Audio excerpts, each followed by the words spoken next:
अस्सलाम वालेकुम। प्रोग्राम सहाफ़ी में मतीउल्लाह जान। मेरे आज के मेहमान senior journalist Abdul Qayyum Siddiqui. Islamabad high court को कवर करने के लिए साकिब बशीर साहब हमारे साथ मौजूद हैं, जो ट्रायल कोर्ट पे चलते केसेस पर भी गहरी नज़र रखते हैं। आज की अहम बात यह है कि पाकिस्तान के सियासी अमल, सियासत और जमहूरियत के कपड़े उतर रहे हैं, और ये सिर्फ निज़ाम के ही नहीं बल्कि पाकिस्तान के नामवर सियासतदानों के भी। तसलसल के साथ साबिक़ वज़ीर आज़म और चेयरमैन PTI के बारे में जो पहले स्कैंडल्स आते रहे, ऑडियो लीक्स आती रही, उनके हवाले से मज़ीद इंकशाफात आज भी जारी हैं। अब की बार ये कोई इंटरव्यू, प्रेस कॉन्फ्रेंस या कोई ऑडियो लीक नहीं, अब की बार ये बाकायदा एक अदालत के अंदर एक ज़ाती मुलाजिम का एक बयान है, जिसमें ये दावा किया गया है कि चेयरमैन PTI, साबिक़ चेयरमैन PTI और साबिक़ वज़ीर आज़म, उनके ताल्लुकात थे साबिक़ खातून अव्वल के उस वक्त के कि जब वो उनका आपस में कोई रिश्ता भी तय नहीं हुआ था, रिश्ता अज़दवाज में अभी वो मुंसलिक नहीं हुए थे। ये बयान दिया गया है एक खावर मानिका, जो कि साबिक़ शोहर थे साबिक़ खातून अव्वल के, उनके ज़ाती मुलाज़म ने, जो 30 साल तक उनके घर में खिदमत सर अंजाम देता रहा, और ये बज़ाहिर उन दोनों के लिए ये आखिरी खिदमत थी जो इस लतीफ़ नामी शख्स ने आज एक ट्रायल कोर्ट में अपने बयान के ज़रिए दी है। जो बयान उन्होंने दिया है, उस बयान की जो मालूमात हैं वो शायद नाकाबिले अशात हैं, मगर इतना ज़रूर है कि न सिर्फ ये कि उन्होंने साबिक़ वज़ीर आज़म और साबिक़ चेयरमैन PTI के ऊपर संगीन इल्ज़ामात लगाए हैं, बल्कि साबिक़ खातून अव्वल बुशरा बेगम के ऊपर भी इल्ज़ामात लगाए हैं, और उन्होंने वो कुछ ऐसे मनाज़र बयान किए हैं कि जो नाकाबिले बयान हैं, जो उसने बतौर एक मुलाज़म उस घर के अंदर देखा, और साबिक़ वज़ीर आज़म उस बुशरा बेगम को इकट्ठे एक कमरे में भी एक से ज़ायद मरतबा देखा, और बकौल उस मुलाज़म के वो खावर मानिका को बाकायदा आगाह करते रहे हैं। और ये वो वक्त था जब खावर मानिका ने साबिक़ खातून अव्वल को अभी तलाक नहीं दी थी। ये बड़े ही संगीन इल्ज़ामात हैं साकिब बशीर साहब। ये अब तो ये दरख्वास्त जो थी वो मालिक खावर मानिका की तरफ से थी, और जो गवाही थी वो एक मुलाज़म लतीफ़ नामी शख्स की तरफ से दी गई।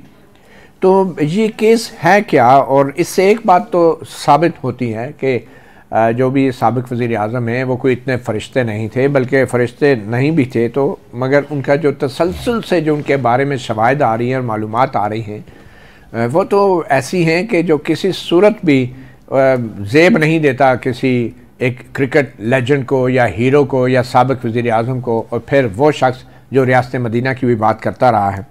तो ये इल्ज़ामात जो लगाए गए साबिक़ वज़ीर आज़म पे वो तो एक तरफ, लेकिन बुशरा बेगम के हवाले से ये इल्ज़ामात 7 साल बाद, मालिक के बाद अब मुलाज़म भी, बतौर सहाफ़ी, बतौर कोर्ट रिपोर्टर, क्या देखा आपने और क्या महसूस किया? एक तो इस केस का थोड़ा सा बैकग्राउंड भी मैं बता दूं। इससे पहले भी एक शहरी थे हनीफ, वो ये कंप्लेंट लेके आए थे। 4 अप्रैल को कंप्लेंट वो लाए और 24 नवंबर को उन्होंने अचानक जो है वो वापस ले ली। पहले ये कंप्लेंट जो है वो नाकाबिले समात करार दी गई, फिर सेशन कोर्ट में गई, सेशन कोर्ट ने उसको रिमांड बैक किया, और उसके बाद दोबारा काबिले समात करार देकर इसमें 4 मई और 12 अप्रैल को मुफ्ती सईद और ओन चौधरी के बयानात पहले भी रिकॉर्ड हुए थे, जो रिपोर्ट भी हुए सारा। उसके बाद ये केस आगे चलता रहा। अचानक न सिर्फ चलता रहा बल्कि मीडिया पे रिपोर्ट भी होता रहा। मीडिया पे तो A to Z रिपोर्ट होता रहा ना। हाँ। ये ओन चौधरी और मुफ्ती सईद का बयान जो है अप्रैल और मई में रिपोर्ट हो चुका है पहले भी, और ये दोबारा 24 नवंबर को इन्होंने वापस लिया। तो 25 नवंबर को ही खावर मानिका साहब, शायद जो शहरी हैं मोहम्मद हनीफ साहब, उनको शायद जो खावर मानिका साहब जब हो सकता है पाक पता से चले हों इस्लामाबाद के लिए, तो उनको पता चल गया, तो उन्होंने एक दिन पहले वापस ले ली कंप्लेंट, और अगले दिन खावर मानिका साहब ने ये दायर की। और उसके बाद इसमें मुफ्ती सईद और चौधरी, इनके बयानात और लतीफ़ का बयान जो है वो अब रिकॉर्ड हो चुका है। अभी दोबारा दोबारा जो है बयान रिकॉर्ड हो चुका है, दोबारा रिपोर्ट भी और दोबारा मीडिया पे भी रिपोर्ट जी मीडिया पे भी रिपोर्ट हो चुका है। इसका प्रोसेस जो है वो काफ़ी लेंथी है। प्राइवेट कंप्लेंट, आप कंप्लेनेंट जो होता है वो ऑन ओथ स्टेटमेंट देता है, उसके गवाह स्टेटमेंट देते हैं, जिस तरह ये हो चुकी हैं 4। अब फ्राइडे को इस पे मेंटेनेबिलिटी डिसाइड करेगी अदालत आर्गूमेंट सुन के। यानी कि अभी ये 2 दफ़ा कंप्लेंट दायर हुई हैं, और अभी फ्राइडे को ये तय होना है कि ये दरख्वास्त सुनने के काबिल भी है या नहीं। जी बिल्कुल। और ये जो इतना कुछ मीडिया में चल चुका है, जी बिल्कुल, ये चीज़ जो है वो बहरहाल कोर्ट्स को देखनी चाहिए। फिर ये कहा जाता है कि आप कोर्ट कहे कि ओपन कोर्ट्स हैं, उसमें हम मीडिया को रोक नहीं सकते। कि बात वही है कि अगर ये कंप्लेंट आगे चलकर नॉन मेंटेनेबल, अदालत कहे कि काबिल समाअत नहीं है, तो फिर जो चल चुका है इसका जो है वो कौन करेगा। बहरहाल ये अभी मेंटेनेबिलिटी डिसाइड होगी फ्राइडे को। अगर मेंटेनेबल हुई तो फिर जो साबिक चेयरमैन पीटीआई हैं और बुशरा बीबी, उनको नोटिस होगा। नोटिस होने के बाद वो जब दोबारा आएंगे तो दोबारा मेंटेनेबिलिटी पे आर्गूमेंट्स होंगे। अगर अदालत ने समझा कि मैं वो आर्गूमेंट्स, क्योंकि काउंटर आर्गूमेंट्स भी दोबारा होंगी। जी बिल्कुल, काउंटर आर्गूमेंट्स होंगे, मीन के उसमें कंप्लेनेंट के वकील भी आर्गूमेंट्स देंगे और जो साबिक चेयरमैन पीटीआई और बुशरा बीबी के वकील भी आर्गूमेंट्स देंगे। दोनों के आर्गूमेंट्स सुन के अदालत मेंटेनेबिलिटी डिसाइड करेगी। फिर इन चारों गवाहों को बुलाया जाएगा, इनके 1 बाय 1 ऑन ओथ स्टेटमेंट्स होंगी, फिर जिरा होगी। सबसे इंपॉर्टेंट है जिरा होगी चारों पे। और ये केस जो है क्योंकि 7 साल के बाद वो सामने लाए हैं, तो ये बहुत सारे सवालात जिरा में ज़ाहिर सी बातें आएंगे। इस दौरान खावर मानिका जो है, जो जब साबिक चेयरमैन पीटीआई और बुशरा बेगम की शादी हुई 1 जनवरी 2018 को, उसके बाद ये 5 या 6 जनवरी को भी, और उसके बाद भी उनके कोई इंटरव्यूज़ और उनकी जो मीडिया से गुफ्तगू है वो आती रही है। उन्होंने कभी ऐसी कोई सिचुएशन का कभी जिक्र जो है वो नहीं किया, ना क्लेम किया, ना एलेज किया, कभी भी नहीं किया। तो फर्स्ट टाइम उन्होंने किया है। तो जो जिरा होगी, उस जिरा में काफी सख्त जो सवाल इनका सामना करना पड़ेगा। फिर ये मामला हो सकता है सेशन कोर्ट से हाई कोर्ट, मेंटेनेबिलिटी फिरता रहे और उसके बाद जो है वो आगे बढ़े। ये बड़ी ही अजीब बात है कि सदीकी साहब के एक खातून है, चले एक साबिक वज़ीर आज़म तो अपनी जगह वो एक पब्लिक फिगर है, लेकिन जो भी है खातून के ऊपर एक खिलाफ एक दरख्वास्त दायर की गई। उसमें गवाहों के बयानात भी हुए बग़ैर नोटिस के, बग़ैर दूसरी साइड को सुने हुए।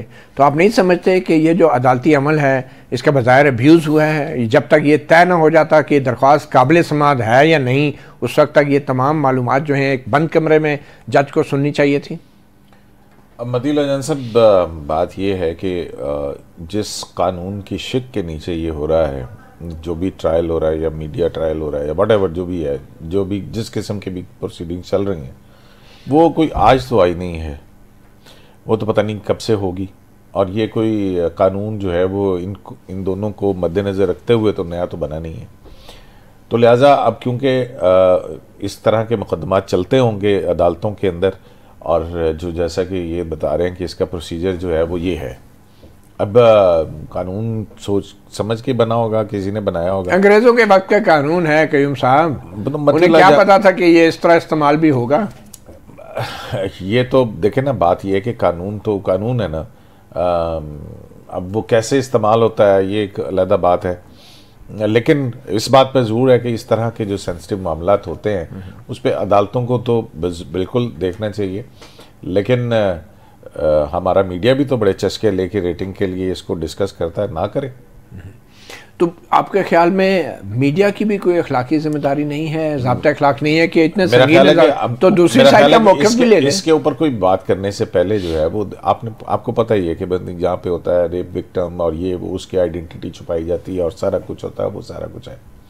तो उसी तरह के मेरा ख्याल है कि मीडिया को भी इस हवाले से जो है वो कुछ जरूर सोचना चाहिए और करना चाहिए। क्योंकि क्यों साहब आप तो कोर्ट रिपोर्टर हैं ना, देखिए अभी तक नोटिस भी जारी नहीं हुआ अगले फरीक को, और वन साइडेड एक मीडिया ट्रायल चल रहा है अखबारों में, और अगले फरीक को जवाब देने का भी कोई सहूलत नहीं। जान साहब, इसीलिए तो मैं कह रहा हूँ ना कि फिर आप जरा थोड़ा सा सब्र कर लेते, जब उन दोनों का मौक़िफ़ आता तो फिर उसके बाद आप इसके ऊपर प्रोग्राम कर लेते। प्रोग्राम तो हम करते हैं, लेकिन हम तो उन प्रोग्रामों के वजह से ये प्रोग्राम करना पड़ रहा है जो वन साइडेड चले जा रहे हैं। जान साहब, ये जो कानून है, ये मैं इसीलिए तो कह रहा हूँ ना कि ये कानून को आज या स्पेसिफिक इन हालात के लिए तो नहीं बना है। एक कानून है, इस तरह का जुर्म होता होगा तभी कानून जो है ना वो है, और इस तरह के मुकदमात और भी न जाने कितने चलते होंगे हमारी अदालतों के अंदर। अच्छा, ये साइफर ट्रायल जो है वो उसको तो आप अडयाला जेल ले जाते हैं कि बड़े खुफिया है, कोई डॉक्यूमेंट कोई कोड है, तो किसी खातून या किसी अज़दवाजी मामलात के ऊपर आप वन साइडेड बगैर नोटिस के ओपन कोर्ट में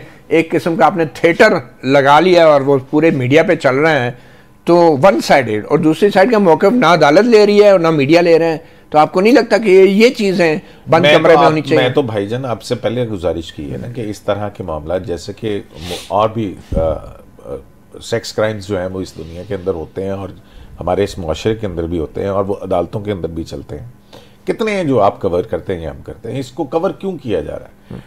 इसको भी एक नॉर्मल उस तरह से रखा जाए कि जब हाँ इसका कोई फैसला आ जाए तो फिर आप इसके ऊपर प्रोग्राम कर लें, ये बात सही है। लेकिन उससे पहले अब जाहिर है अब क्या किया जा सकता है इसमें एक चीज़ मैं ऐड कर दूं कि बहुत सारे ट्रायल कवर करते हैं हम जिनमें कुछ सेंसिटिविटी इन्वॉल्व हो या इस किस्म की ऐसी सिचुएशन इन्वॉल्व हो, ख़ासतौर पर जिस तरह आपने निशानदेही की कि एक खातून है या किसी पे भी आप इल्ज़ाम लगा रहे हैं, वो मीडिया पे चलेगा और कल पता चले कि ये तो मेंटेनेबल ही नहीं थी।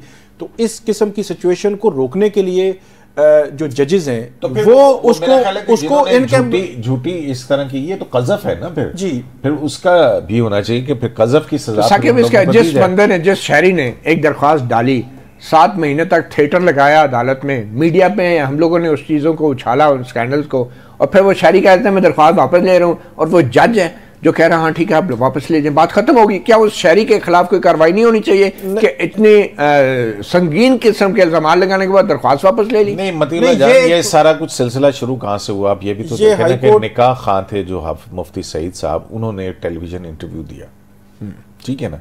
अब फिर उसके बाद तो आप किसी को रोक नहीं सकते ना, उस टेलीविजन इंटरव्यू के अंदर उन्होंने ये सारे इंकशाफात किए कि जो इद्दत के अंदर थे, जो उनकी जो भी जिस तरह की भी बात है। अब इसका एक इस्लामिक पहलू भी है कि इस्लामिक जूरिस्प्रूडेंस उस हवाले से क्या कहता है, किस तरह की चीज़ है। तो मतलब आपके ख्याल में इसका कोई तदारुक किया जा सकता है कि ये प्रोसेस ऑफ लॉ अब्यूज ना किया जाए? कोई शहरी उठ के इस तरह की दरख्वास्तें डाल के फिर वापस ना ले ले, मीडिया पे खबरें चलवा के।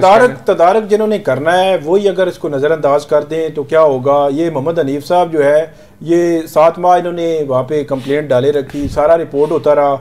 24 नवंबर को जब इन्होंने विड्रॉल की डाली और उसमें इन्होंने कहा कि कुछ पर्सनल रीजंस हैं, वही जो जज जिन्होंने ये वापस की है उन्होंने 25 नवंबर को नई जो है लेकर उस पर कार्रवाई शुरू कर दी है। तो अब तदारुक जिन्होंने करना है वही अगर इस मामले को इग्नोर कर दें तो बड़ा, अगर हाई कोर्ट में या मुख्तलिफ जो आला अदलिया है वहाँ पे हमने देखा है इस किस्म की सिचुएशन वहाँ पे डेवलप हो तो फिर जो कंप्लेनेंट्स को खासतौर पर फाइन या कुछ भी आप जो पेनल्टी डालते हैं ताकि आइंदा से ऐसी कोई सजा है ना यार, ये कुछ छोटा इल्जाम है किसी के ऊपर लगा। बारल जी, ये मेरे ख्याल में अदालत को इसको बड़ा संजीदगी से लेना चाहिए, क्योंकि ये एक मिसाल कायम हो जाएगी। कल कोई भी शहरी किसी के घरेलू मामलात पे इस तरह के संगीन ज़बान लगा के अदालत में दरख्वास्त दे दे, फिर अदालत में 2-4 गवाह पेश कर दे और फिर वो मीडिया ट्रायल हो, इज्जतें उछले, पगड़ियाँ उछाली जाएं और बाद में शहरी के मैं दरख्वास्त लेके वापस जा रहा हूँ जी, बड़ी मेहरबानी, अब तो वो शोर ही आ गया है तो मैं जा रहा हूँ। तो इसका कोई ना कोई हाल ज़रूर निकलना